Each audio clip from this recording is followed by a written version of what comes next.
Hola, ¿qué tal compañeros? Eh, Mil disculpas por no haber subido video antes. Es que tuve unos inconvenientes por la grabación. Tampoco lo estoy haciendo de la forma que lo estaba haciendo con el programa o el app, ¿no? Que era escribiendo. Ya, pero más allá de eso, quiero hacer este video tutorial para que más que todo tengan preguntas de por qué se está considerando tal cosa por sí. ¿Ok?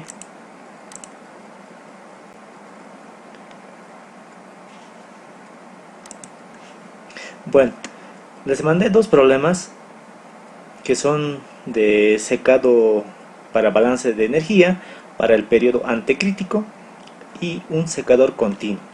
En la práctica van a encontrar problemas variados, los que eran de la primera práctica de secado, similares a esa también, ¿no? Entonces no es tan complicado que digamos. Pero si entienden este problema, yo creo que no van a tener problemas en problemas posteriores. Ok, bueno, en este caso el problema número uno era para la parte de balance de energía, en el cual me definía un sólido granular insoluble humedecido con agua, que básicamente me daba dimensiones, un cuadrado de espesor de 25,54 milímetros. Digo cuadrado porque el ancho y el largo son iguales. Ok, en el fondo del metal el grosor, ¿no? Para la parte de secado es muy importante la parte de teoría, tienen que repasar ustedes esa parte. Si revisan los apuntes del ingeniero William Cusi, ahí está toda la deducción. Ok, entonces esa parte les voy a pedir que revisen por favor. Para un secador de tipo tangencial se tiene estas condiciones. Eh, el secador así como tal, ¿no? Se caracteriza de que el secado es tangencial debido a que hay un flujo paralelo a mi placa húmeda o a mi sólido granular, creo que es, ¿no? A mi sólido así, ¿ya? Mi sólido húmedo, el cual ingresa aire caliente con ciertas condiciones. Y eso es muy importante, ya que acá me aclara, ¿no? Que ingresa a una velocidad de 6,1 metros por segundo a una humedad absoluta de 0,01 kilogramos de agua por kilogramo de gas seco. La nomenclatura se va a seguir manteniendo. A es para el agua, B es para el aire seco, SS es el sólido seco. Eso ya lo hemos definido más antes. ¿Ya? Entonces me da la conductividad térmica de el metal. O sea, el metal se refiere al soporte, ¿no ve? No puede estar flotando mi sólido en el vacío, ¿no ve? Entonces tiene que estar sobre algo, entonces, ¿no ve? Acá, por ejemplo, si se dan cuenta, solamente va a haber la transferencia de masa por evaporación en una cara nomás. La parte inferior se está despreciando, por decirlo. Pero algo muy importante es que en un secador del tipo tangencial, para el periodo antecrítico, por si acaso eso tengan mucho en cuenta, claramente me pide eso en el problema. Calcular la velocidad de secado o la tasa de secado para el periodo de velocidad constante. ¿Cuál es eso? Es el periodo antecrítico.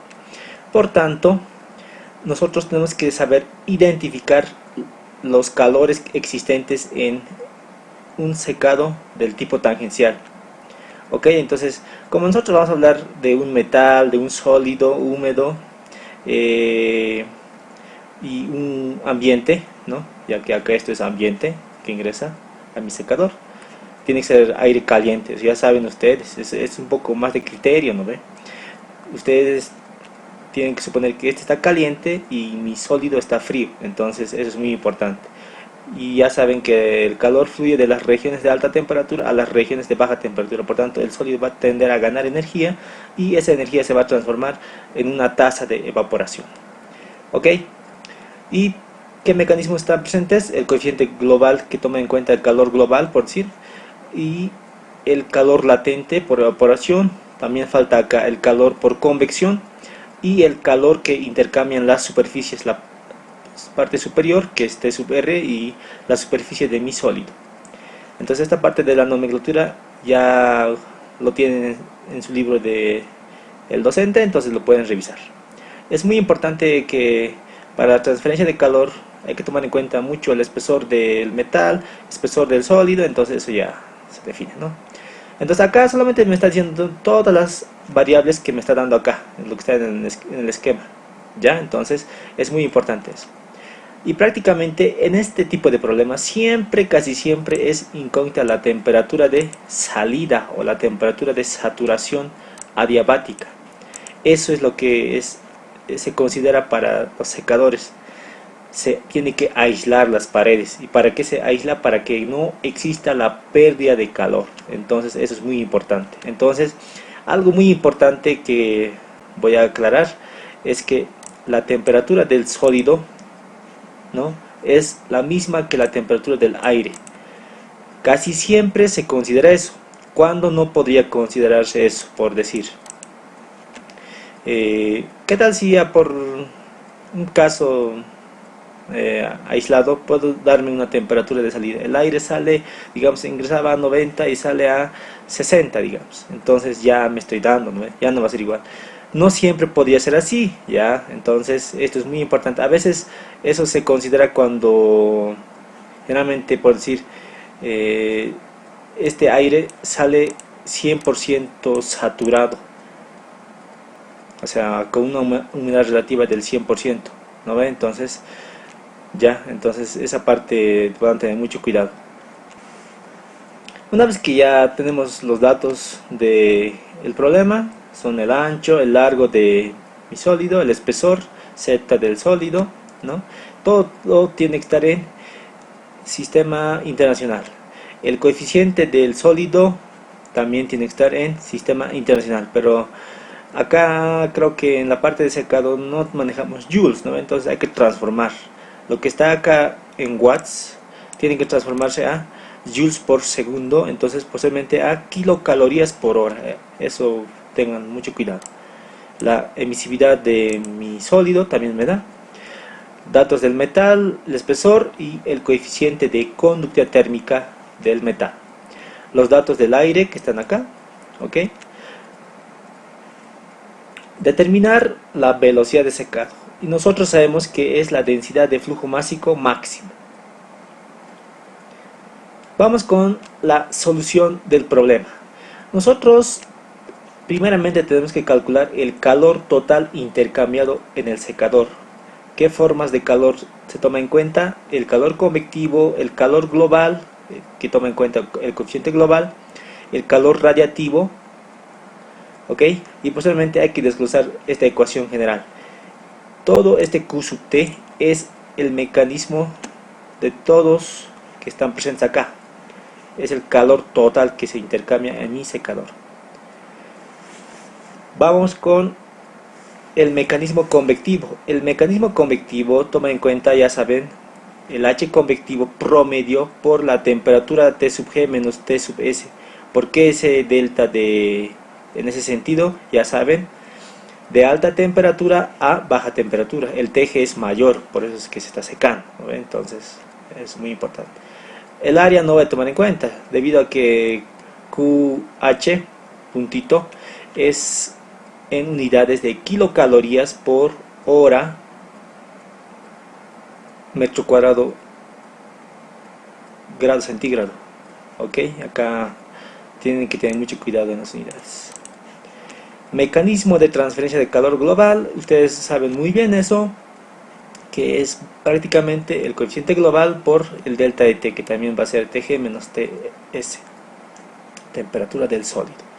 El coeficiente global de transferencia de calor, ustedes ya conocen esta parte, es prácticamente 1 sobre el H convectivo, no por más Z que ZS, que es el espesor del sólido, sobre K del sólido, espesor de el metal, K del metal, ok. Entonces eso ya saben por la sumatoria de resistencias, ¿no? Conducción, conducción, convección. Entonces eso es bien simple.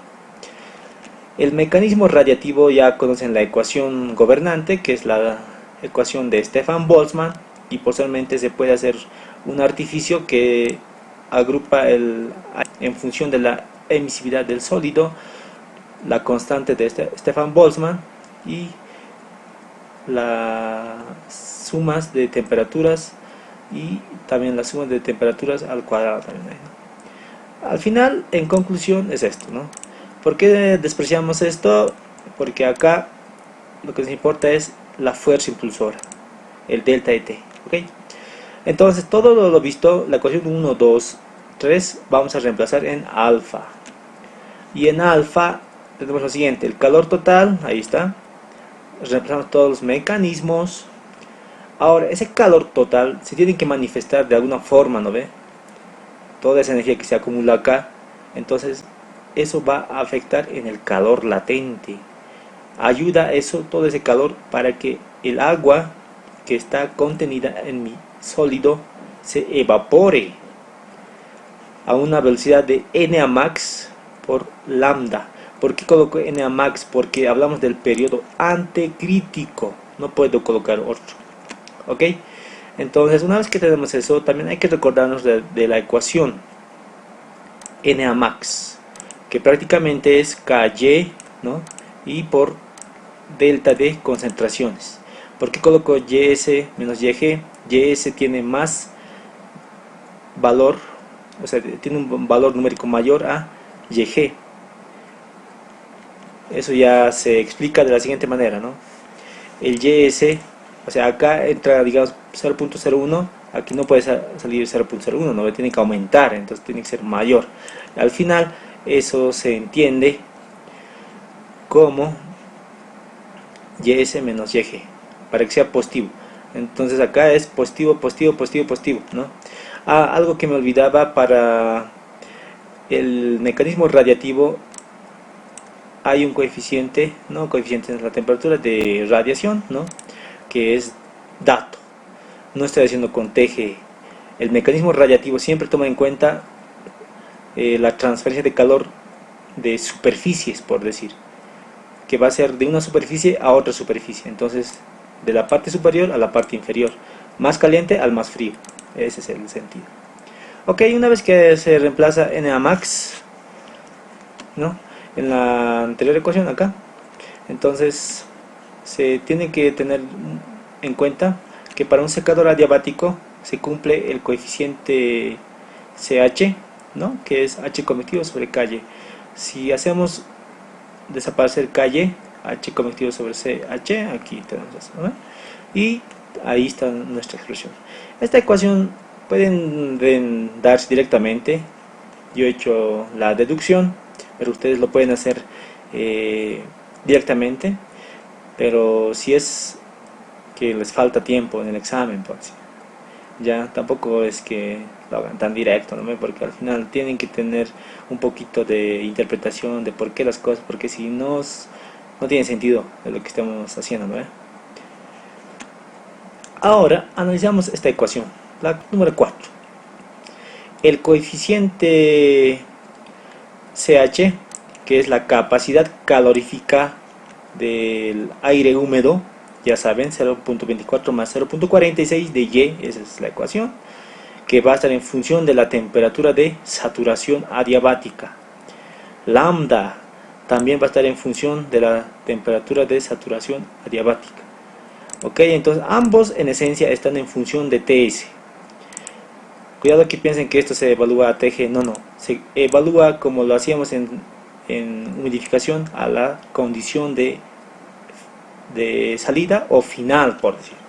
Ya, entonces, finalmente analizamos eso.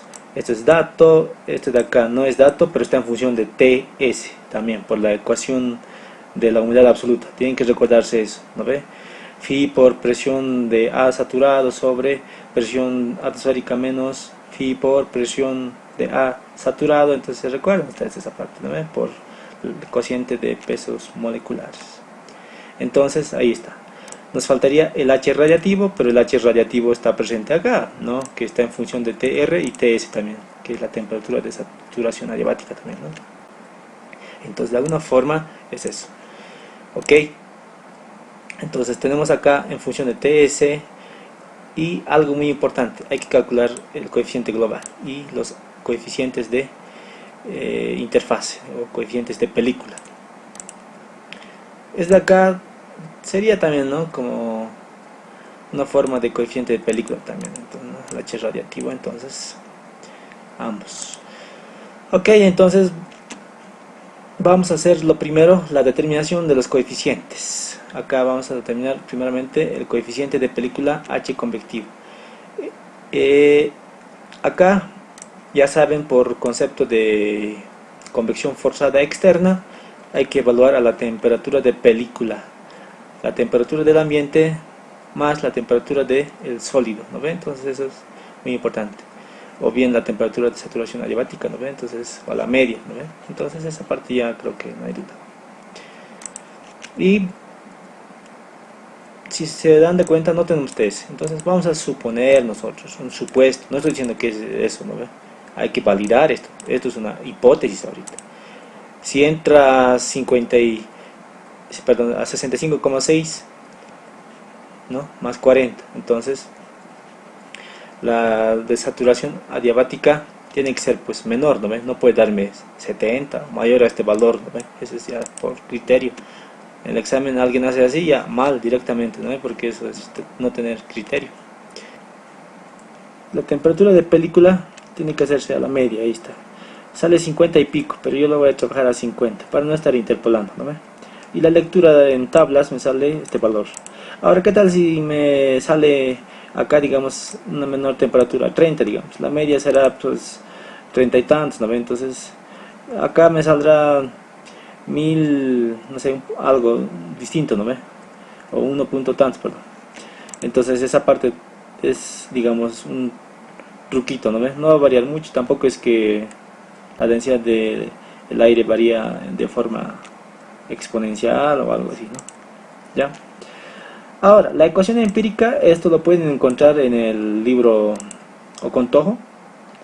Ok, esta ecuación me dice que lo puedes utilizar en este intervalo de 2500 a 30.000 kilogramos hora metro cuadrado, y las unidades me aclara que está ahí en el PDF que les mandé, o en la práctica, perdón, creo que no tenía esto, van a disculpar, me he olvidado, es error de typeo. También creo que lo he sacado del libro del Inge Cusi ya, ¿no? Pero no me he percatado de eso, disculpas. Ok, entonces, ¿cómo se encuentra primeramente G? Haciendo el producto de la densidad por la velocidad de el aire. Prácticamente es esto, una conversión, hacemos esto y nos da casi 24.000, y eso es en el rango de este intervalo. Y finalmente hacemos un reemplazo y ahí está nuestro coeficiente de transferencia de calor por convección, o el coeficiente de película. Ahora determinamos el coeficiente global de transferencia de calor y prácticamente es hacer uso de esta ecuación, y lo demás es dato.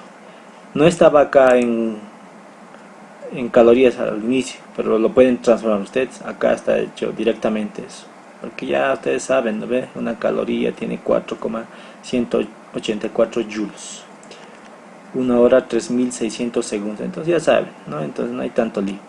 Hacen el respectivo reemplazo y van a obtener un coeficiente global U de este valor, 19,14. La constante de Stefan Boltzmann, también ya saben que es 5,67 por 10 a la menos 8, pero nosotros no necesitamos en watts por metro cuadrado, Kelvin a la cuarta, ¿no ven? Nosotros queremos en kilocalorías hora metro cuadrado, Kelvin a la cuarta, entonces eso tengan mucho cuidado. Las unidades de lambda, ahora vamos a lambda. Lambda, ya saben, por la ecuación de... es una ecuación empírica esto ya. En el PERRI hay varios modelos matemáticos, pueden revisar, pero el más mejor, ¿no?, el que se ajusta con una poca desviación de los datos reales, es este de acá. Y ya saben las unidades, que la temperatura de T sub S está en Celsius y lambda S acá está, ¿no ve? Entonces facilito. Y YS, ¿por qué YS necesitamos para el coeficiente CH o la capacidad calorífica específica de el aire húmedo, ¿no? CH es 0.24 más 0.46, se recuerdan de eso. Entonces prácticamente necesito. Pero antes, YS vamos a encontrar. Y ya saben esta ecuación de la humedad absoluta para S. Bueno, nosotros vamos a suponer que sale con una humedad del 100%, pero no siempre puede ser así, ¿no ve? Entonces esa parte tengan cuidado. Les puedo dar otra forma a este problema, ¿no ve? La humedad relativa del 70% en la salida, digamos. Entonces no va a ser 100%, tengan cuidado con eso. ¿Listo? Y también no puede ser igual a la temperatura del sólido, ¿no ve? No siempre puede ser igualito. ¿Qué tal si les doy la temperatura de salida, pero no la temperatura del sólido, ¿no ve? Entonces acá es un poquito más de jugarse, ¿no ve? Estamos suponiendo que la temperatura de saturación adiabática es la misma que la temperatura del sólido. Ok, entonces ya saben el peso molecular de A, que es agua. Acá está mal, perdón, van a disculpar. Es peso molecular de B, 29. Ecuación de Antoine para PA asterisco. ¿Qué es PA asterisco? Es vapor saturado, ¿no? Entonces esto ya saben, para la ecuación de Antoine tienen que tener las constantes ABC. ¿Para qué fluido? Agua, ¿no? Entonces ya ahí está. Reemplacen datos y aquí está, ¿no? La humedad absoluta en función de la TS, que no tengo. Y también algo más, había también en la ecuación 4, en esta ecuación, vuelvo a recalcar, H radiativo. El U, H convectivo ya tengo. H radiativo es prácticamente esta ecuación. Y muy importante aclarar que TR, TS están en Kelvin. ¿Por qué? Sigma está en Kelvin a la cuarta. Ya, entonces tienen que tener mucho cuidado, unidades. Entonces acá no es que yo estoy alterando, ¿no? Solamente estoy diciendo que acá obviamente estaba en Kelvin, pero obviamente no he cambiado de letras, pero acá TR tengo que sumar más 273, porque si yo quiero trabajar en escala centígrada o relativa, tengo que sumar, ¿no? Ahí está, lo estoy transformando de esa manera. La emisividad tengo. Ahora vamos con la capacidad calorífica específica del aire húmedo, CH, acá está. Y prácticamente es dependiente también a la final de TS, ¿no ven? Si nos vamos a esta ecuación, YS depende de TS, entonces CH también va a depender de TS. Finalmente vamos a reemplazar todo lo que hemos hecho acá, un desglose de las dependencias, y vamos a reemplazar en la ecuación número 4. Acá está la ecuación número 4. Entonces acá hacen ese reemplazo y van a hacer como una simple ecuación, pero no es fácil de despejar. Necesariamente necesitan una calculadora HP o bien Texas. Y les voy a pedir por favor que aprendan a manejar sus calculadoras, porque si no se van a complicar. Van a estar iterando, no me pueden hacer, claro, iterando pueden hacer. Primero calculan, digamos, para dense una temperatura TS, ¿no? Van a calcular la humedad absoluta, van a calcular el CH, lambda, entonces al final tienen que igualarse, ¿no? Entonces ya saben eso, pero eso me parece a la antigua, ¿no? Ya que nosotros ahora ya contamos con calculadoras super profesionales, entonces no hay tanto problema en ese sentido. Y finalmente, iterando, van a llegar a esta respuesta, 33,12. Acá faltaba reemplazarme, ¿no? De T sub R. Luego, como ya tengo T sub S, ya puedo calcular la humedad absoluta de salida y también calcular NA max, que prácticamente es esta ecuación, ¿no? KY, coeficiente de transferencia de masa convectiva, y también puede ser por definición este cociente, ¿no ve? Entonces prácticamente ya está resuelto. NA max me ha salido este valor. Tienen que tener mucho cuidado. Generalmente la velocidad de secado en el periodo antecrítico no puede exceder, por decir, valores grandes, que me salga 100, 200, 300, no hay eso, ¿no ve? Siempre está, por decir, bordeando menores a 10, un poquito más de 10, en mejor de los casos, por decir, ¿no? Ya, entonces eso sería. Y nos vemos en el próximo video.